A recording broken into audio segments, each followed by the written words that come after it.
right now we are looking at the word problem. So whenever you are doing the word problem, make sure you highlight the important points, you circle the numbers, and read through the problems. So let's go. So first sentence says, Claire climbs 555 feet to the top of a monument. So if you look in our picture, you see that the top of monument is here, and the 555 feet is given up here, right? So since it's the vertical height, since it climbed up the top of the tower, so the vertical height of this tower is 555 feet. From there, she looks down and sees her friend, so she's looking down, okay, who's standing right here.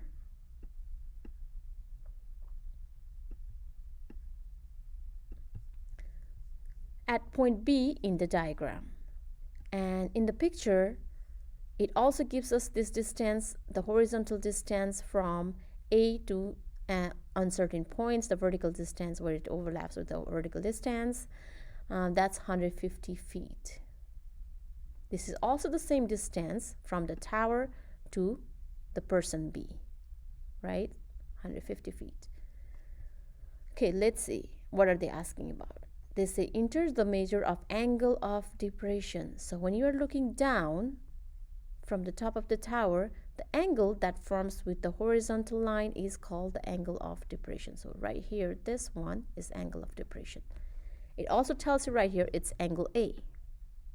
That's why it's angle A. From Claire to her friend, round to the nearest whole degree. So another thing that we need to be careful over here is being able to round it, right? So two things are already given to us, 150 feet and 555 feet. We know this is a right angle triangle, and we need to find the angle, okay? So when angle is need to be found, or if angle is given to you, we have to use the sine cosine rules. So remember, SOHCAHTOA. So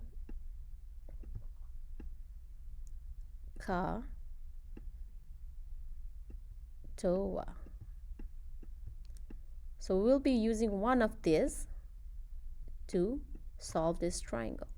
Okay, so S stands for sine, C stands for cosine, and T stands for tangent. Sine of some angle is going to be opposite over hypotenuse. Cosine is going to be adjacent over hypotenuse, and tangent is going to be opposite over adjacent. Okay, so what is given to us? So we have to look at the reference angle. Our reference angle is right here, angle A, right? So what we can do is we're going to find what's given to us. So this 555 feet is in the opposite direction or across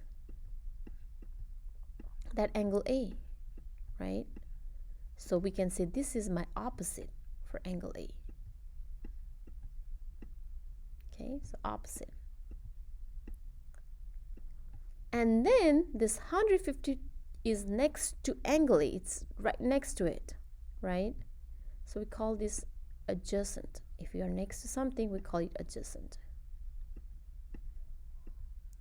We also know the opposite of 90 degrees is always going to be the hypotenuse, and that's the longest side. Okay, and we don't need to find that because it's asking us to find the angle. Okay, it doesn't ask you to find the hypotenuse, it asks you to find the angle, this angle only. Let's use the rule. So what uses adjacent and opposite? Remember, our sine uses opposite and hypotenuse, cosine uses adjacent and hypotenuse, and tangent uses opposite and adjacent. So out of these three, the only one that works is the tangent. Okay, so let's write that down. Tangent of angle, and the angle provided to us, angle A, right? So tangent of A is going to give me opposite, which is 555,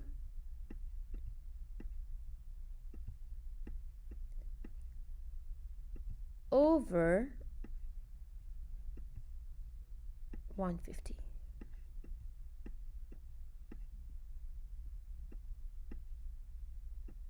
Okay, then we're going to get tangent of A equals, divide those two numbers in the calculator, and you are going to get, let's see, 5 divided by 150, 3.7.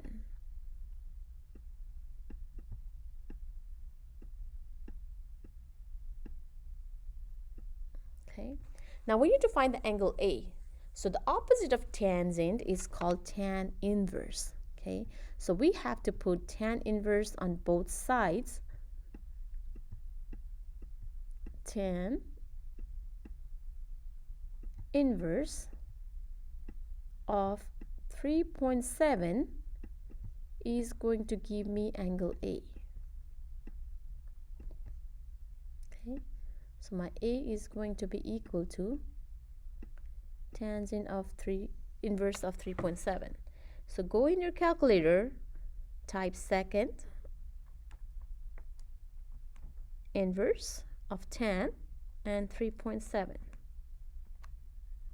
and that should give you 74.87.